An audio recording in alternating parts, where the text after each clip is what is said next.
우리나라 당뇨병 환자 수가 600만 명이 넘어선 것으로 알려졌습니다. 사실 당뇨병은 합병증이 더 무서운 질환으로 알려졌는데 그중 당뇨발은 당뇨병 환자 4명 중 1명이 앓고 있는 흔한 합병증 중 하나입니다. 문제는 당뇨발을 앓게 되면 발을 절단하게 될 확률이 높아져 환자의 심리적 상실감과 삶의 질을 현격히 떨어뜨린다는 겁니다. 당뇨발은 당뇨병 환자에서 발생할 수 있는 합병증 중 하나로서 당뇨병으로 인한 고혈당이 장기간 지속되었을 때 신경 손상과 혈관 손상이 생겨 발에 상처와 궤양이 생기는 질환입니다. 전 세계적으로 당뇨병 환자의 25%가 발에 궤양이 생기고 30초에 한 번씩 당뇨발 절단 수술이 이루어지고 있습니다. 보통 당뇨발로 인해 한쪽이 절단되면 2년 안에 다른 쪽까지 절단될 확률이 50%, 또한 다리가 절단된 당뇨 환자가 5년 후에 사망할 확률이 78%에 달하는 그야말로 무시무시한 합병증입니다. 혈관 손상으로 충분한 혈류가 발에 도달하지 않으면 상처가 쉽게 발생하고 신경 손상으로 감각이 저하되어 상처를 인식하기가 어려워집니다. 이렇게 생긴 상처는 혈류가 부족하기 때문에 건강한 분들보다 잘 낫지 않고 거동이 불편해 적정한 시기에 병원을 찾지 못하게 되면 감염과 염증이 생겨 신체의 일부를 절단하는 경우가 생깁니다. 당뇨발 환자는 죽상동맥 경화로 혈관이 막혀가는 질환으로 인해 혈관 상태가 나쁜 경우가 흔한데요. 기술적으로 혈관과 혈관을 봉합하는 문제가 상당히 어려워 수술 성공률 자체가 일반적인 다리 재건 성공률보다 떨어지며 실패로 인해 절단 가능성이 커집니다.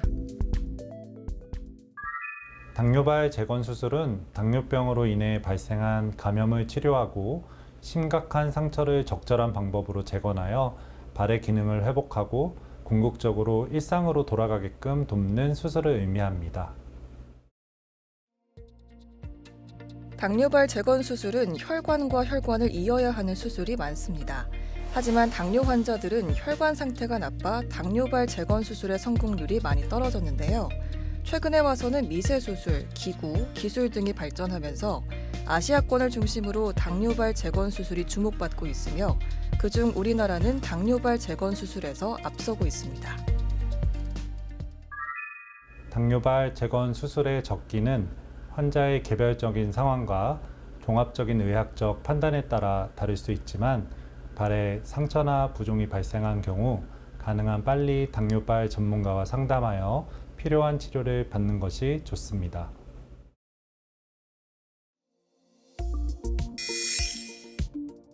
당뇨발은 한 번 생기면 왜 잘 낫지 않는 걸까요? 당뇨병을 앓으면 혈액순환이 잘 되지 않고 감각이 둔해지며 세균 감염에 대한 저항력이 떨어집니다.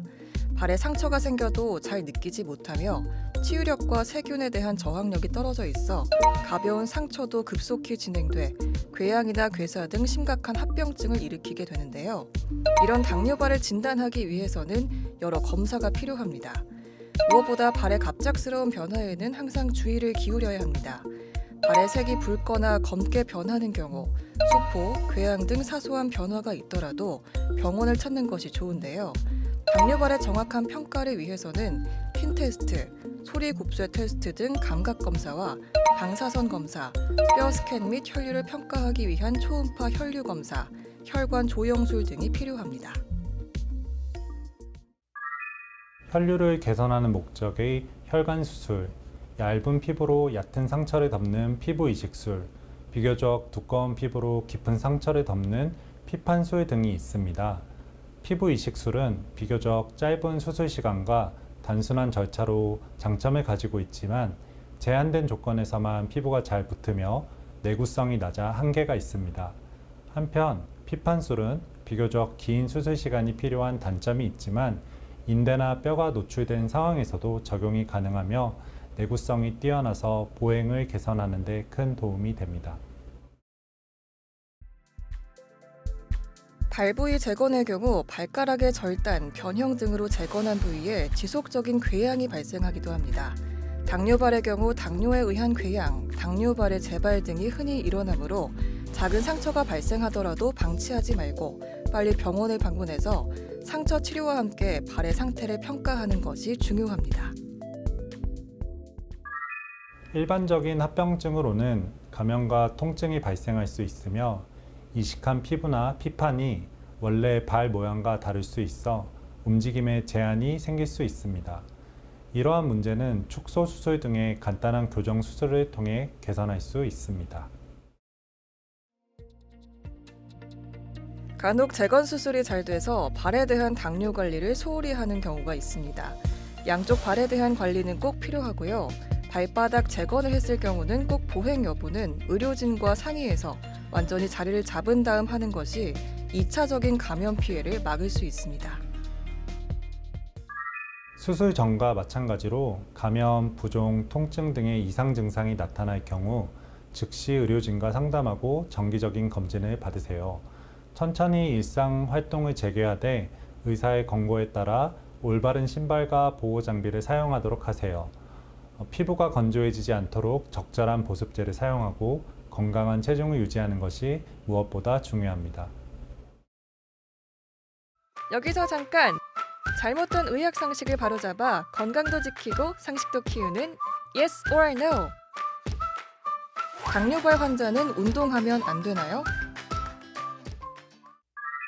노, 아닙니다. 혈당 및 체중 관리, 그리고 주변 근육 강화를 위해서는 반드시 운동을 실천해야 합니다.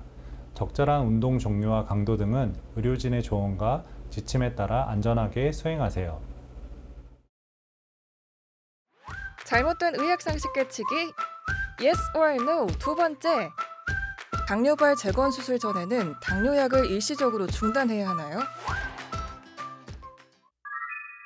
Yes 또는 No입니다. 일부 항당뇨약은 수술 전에 일시적으로 중단해야 할 수도 있고 다른 약물은 계속해서 복용해야 할 수도 있습니다. 따라서 항당뇨약을 중단할지 여부는 반드시 의사의 지시에 따라 결정해야 합니다. 당뇨발 수술을 피하기 위해서는 평소 상처 예방을 위한 생활 습관이 중요합니다. 우선 당뇨가 있으면서 발에 잘 낫지 않는 상처를 경험한 환자라면 집안에서도 반드시 두께감 있는 양말과 바닥이 푹신한 실내화를 착용해 상처를 예방하고 발톱은 일자로 깎아 상처가 나지 않도록 하는 것이 좋습니다. 당뇨발은 무조건 절단해야 한다는 생각으로 소중한 신체의 일부를 버리지 마세요. 대신 당뇨발 재건 수술을 통해 환자의 삶의 질을 향상시키고 움직임의 자유를 되찾을 수 있습니다. 이런 수술은 합병증을 예방하고 건강한 삶을 살 수 있도록 도와줍니다. 절망하지 마시고 당뇨병발 재건 수술을 찾으세요. 더 나은 삶으로 가는 길을 열어줄 것입니다.